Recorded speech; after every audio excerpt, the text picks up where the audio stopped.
Thursday, what is this? April 11th is supposed to be day one of the Bassmaster Elite Series event at the Harris Chain of Lakes, but instead all of our Elite Series pros are on land because of a huge storm that came through, high winds and more. And I've got my guy Brandon Cobb joining me. Brandon, appreciate you taking a couple minutes out of your second off day this week to talk about what changes and the strategy that you guys are going to have to employ, because it's not been easy this week. And now you haven't been on the water since Tuesday evening was your last day of making a cast at the Harris Chain.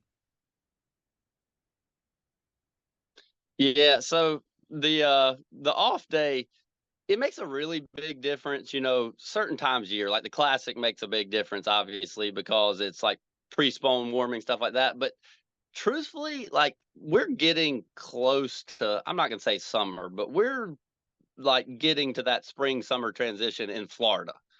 So it's not, I don't feel like the fishing will change a ton with the off day or even two or even three or four this time of year. It's kind of the fish are, they're essentially done spawning. I mean, there's a few here and there, but essentially they're done.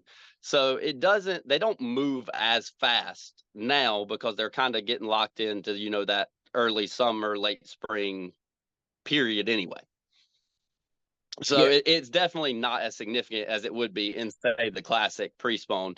But and to be honest, I don't think I'm in the only one in this boat, but the fishing's been pretty poor.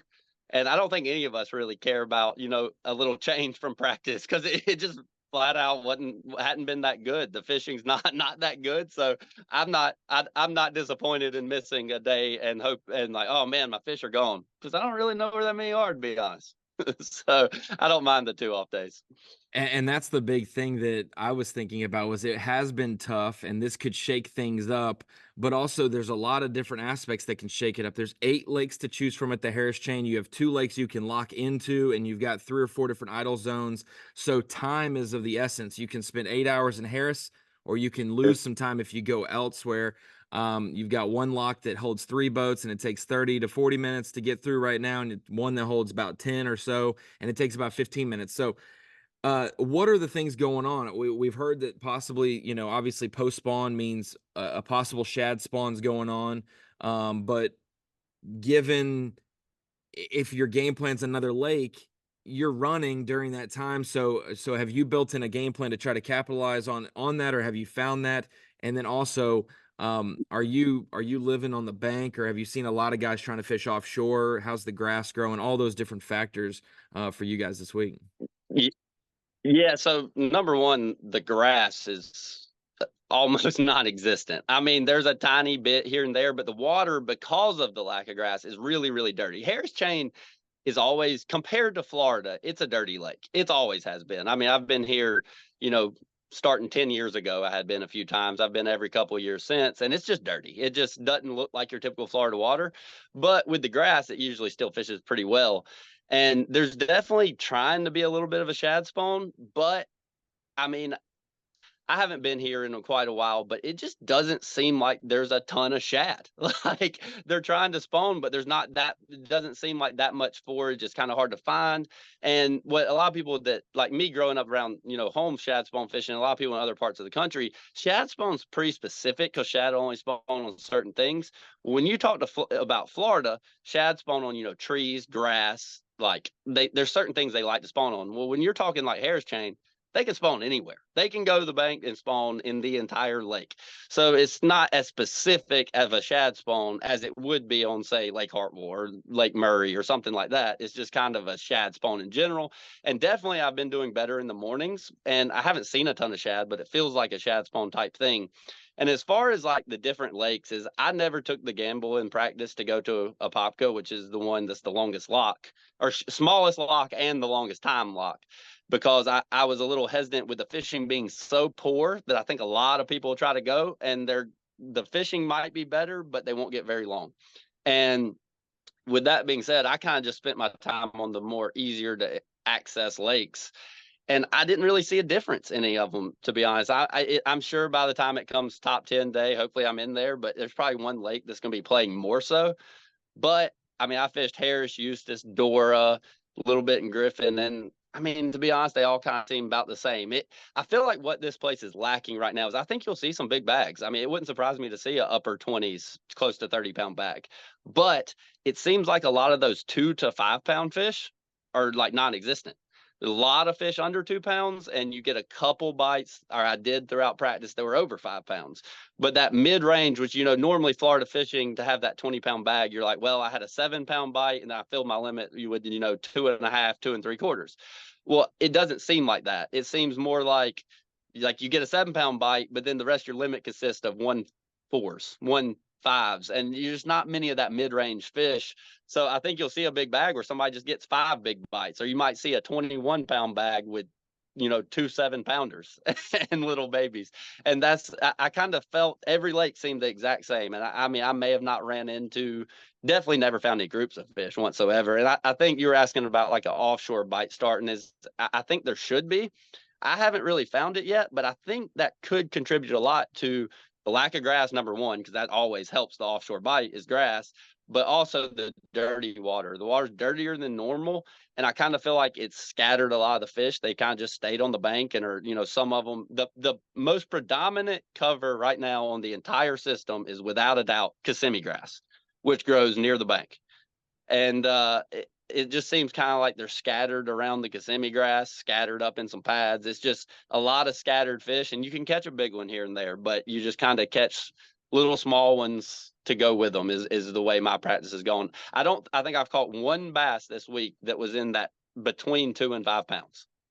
Caught a couple over 5 pounds and a lot under 2 pounds, but I think I've caught one individual fish between 2 and 5 pounds, which is what usually makes the limits. What makes a lot of those 12 to 14 pound limits, and it just doesn't seem like there's hardly that many left in that range. Yeah, I think if you look up in Webster's So it's dictionary, definitely challenging. the Florida limit would be a 13 to 14 pound bag with a 6 to 7 pounder, and everyone else was just a small one. That's the Florida limit we come to know.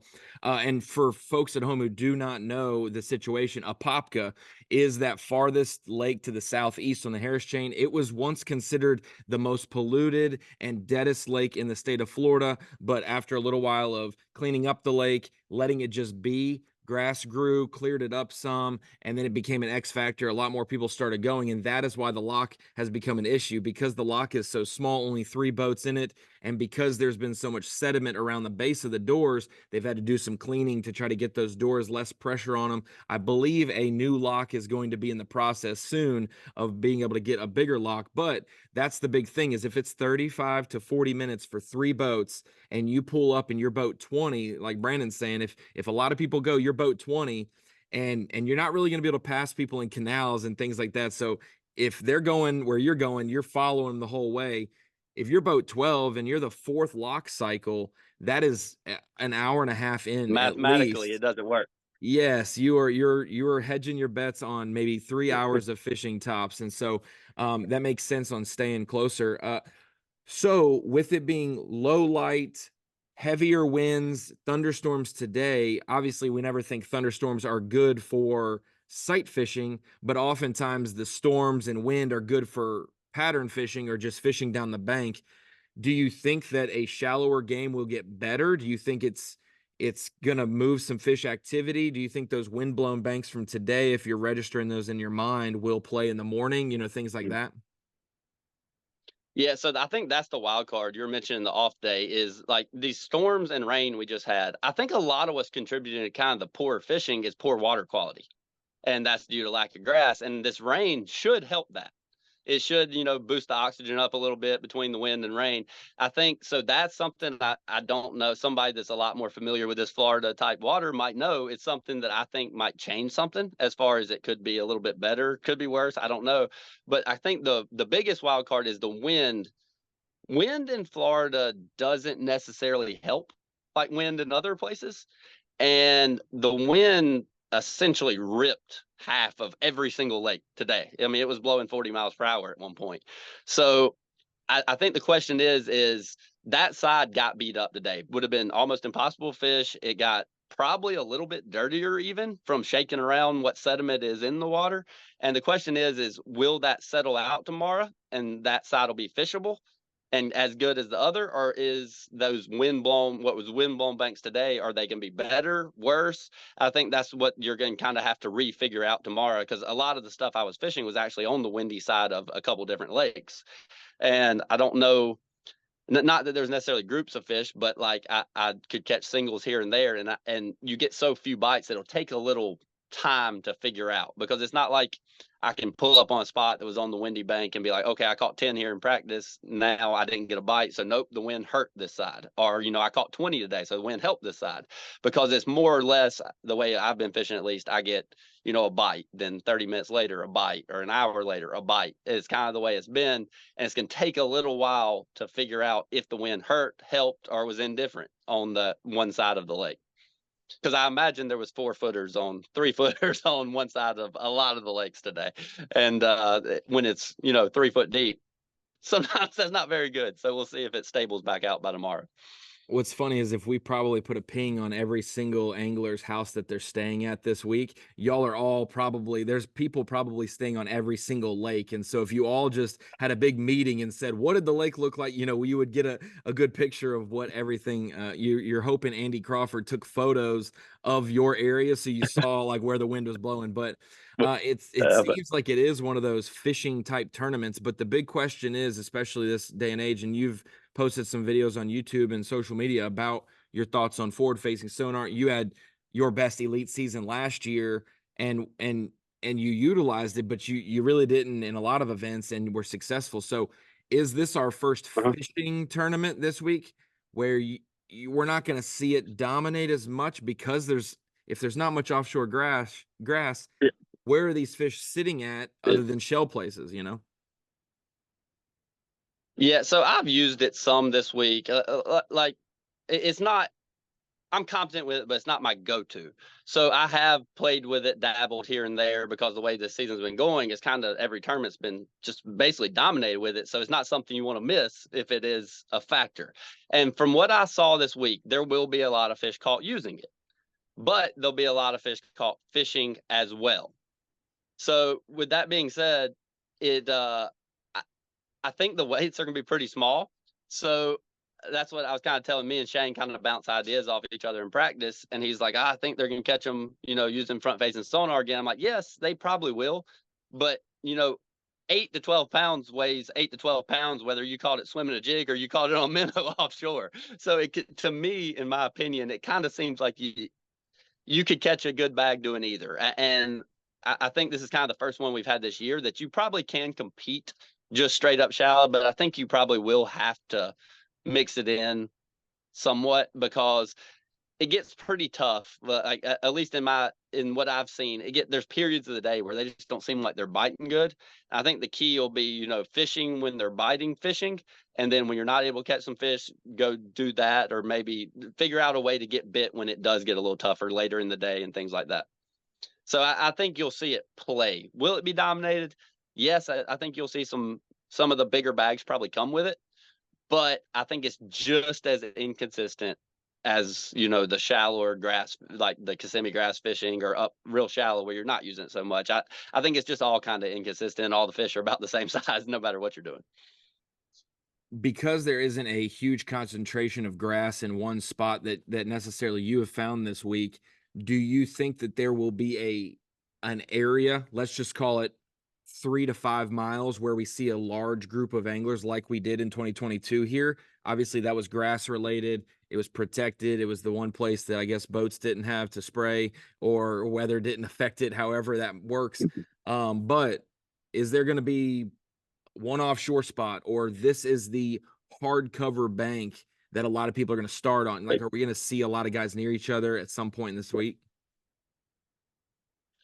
Yeah, I don't. I think you are going to see people in areas to an extent, and I'm gonna have to say I don't think I know what area that's going to be yet. But I think by the time the week plays out, you're going to see a heavy portion of the checks and top 10 in a specific lake. I don't think you're going to see like necessarily a specific spot, not like last time it was all one cove essentially. And I don't think you're going to see that, but I think you will see, 6 of the top 10, 8 of the top 10 essentially in one lake by the end of the week. But I mean, like I said, in my practice, they all seemed about the same. But I'm sure once we actually start really pressuring fish, like trying to catch them more so than just trying to see where you can get bites, you're gonna realize like whether because I'm gonna bounce around a little tomorrow and probably fish 2 or 3 lakes for a little portion of piece 'cause I have a long day. And I think you'll start realizing when you're really trying to put fish in the live well, not just get a bite here and there, you're gonna start realizing, oh, you know what? I think this lake is a little bit better. And then by the end of the week, you're gonna see, 30 or 50 checks and probably a 2/3 of the top 10 all in one lake.